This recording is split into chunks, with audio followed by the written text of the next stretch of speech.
오늘 코스피가 갑자기 빠진 이유에 대해서 여러 말들이 있는데요. 그중에서 제일 많이 언급된 게 하나 있어요. 바로 김용범 정책실장이 말한 국민 배당금 얘기입니다. 온라인에 지금 한 장의 찌라시가 돌고 있는데요. 거기에는 5월 12일 코스피 5% 급락 이유 이렇게 적혀 있습니다. 내용을 간단히 말하자면 오전 9시 40분쯤 국내 언론에서 김용범 정책실장의 발언이 속보로 나옵니다. 내용은 기업 초과 이윤을 국민 배당금으로 환원해야 한다. 이런 식으로 알려졌습니다. 그리고 이 뉴스가 블룸버그 터미널을 통해 전 세계 해외 투자자들한테 빠르게 전달됐다는 거예요. 시점도 참 기묘한데 그때 코스피는 고점 부근에서 8천 돌파를 시도하고 있는 중 딱 7999를 찍고 이 뉴스가 퍼진 뒤 외국인 매도가 나오면서 짧은 시간 안에 지수가 크게 밀렸습니다. 자, 여기서 외국인 투자자들이 이걸 어떻게 받아들일까요? 한국 정부가 반도체 기업들이 번 돈을 강제로 가져가려는 건가? 이렇게 받아들였다는 겁니다. 그러니까 쉽게 말하면 삼성전자나 SK하이닉스 같은 기업들이 AI 반도체 호황으로 돈을 많이 벌고 있는데 정부가 그 이익에 손을 대려는 것 아니냐, 이런 불안감이 생겼다는 거죠. 물론 여기서 조심해야 할 건 이 캡처만 보고 오늘 코스피 급락은 무조건 이것 때문이야 이렇게 생각할 수도 있지만 다른 이유일 수도 있습니다.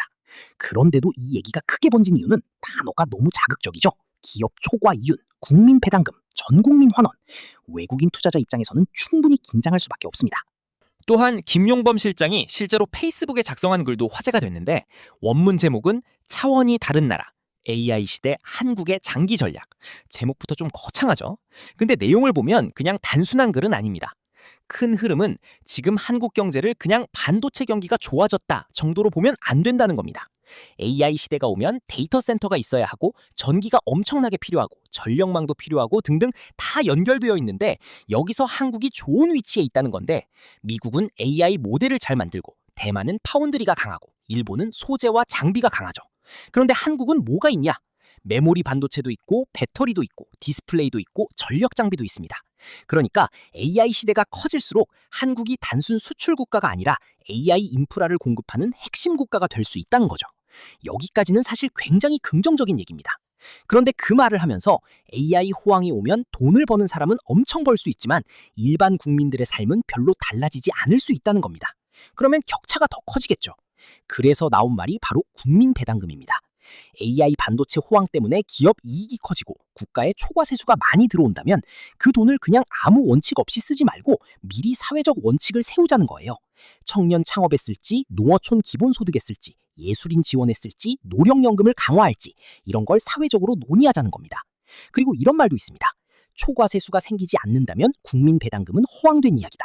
즉 이 말은 당장 삼성전자 돈, 하이닉스 돈을 걷어서 국민한테 현금으로 뿌리자는 얘기라기보다는 AI 호황으로 세금이 더 들어오면 그걸 어떻게 쓸지 원칙을 만들자는 쪽에 가깝기 때문입니다. 좋은 얘기죠. 좋은 얘기인데 문제는 시장이 그렇게 받아주지 않는다는 겁니다. 특히 외국인 투자자들은 더 그렇습니다. 한국 정치인이 기업 초과 이윤, 국민 배당금 이런 말을 하면 반도체 기업 이익에 정부가 개입하겠다는 건가? 이렇게 되는 거죠. 정책을 말한 사람의 의도는 AI 시대의 국가 전략을 잘 짜보자였을 수 있습니다. 그런데 시장은 다르게 듣습니다. 시장은 착하게 해석해주지 않습니다. 특히 돈이 걸려 있으면 가장 나쁜 시나리오부터 먼저 계산합니다. 그래서 김용범 실장의 글은 AI 시대 한국이 어떻게 돈을 벌고 그 과실을 사회적으로 어떻게 나눌지에 대한 문제 제기에 대한 내용이었지만 시장은 그중에서 초과 이윤, 국민 배당금이라는 단어에 꽂혔고 이걸 규제 리스크로 받아들인 듯합니다. 제 생각에 이 글을 충분히 오해할 만한 게 초과 이윤이라는 말은 쉬운데 도대체 어디부터가 초과인지, 한 해 기준이냐, 한 사이클 기준이냐, 순이익 기준이냐, 투자 대비 수익률 기준이냐 등등 논란이 생길 수밖에 없습니다. 여러분은 어떻게 보시나요?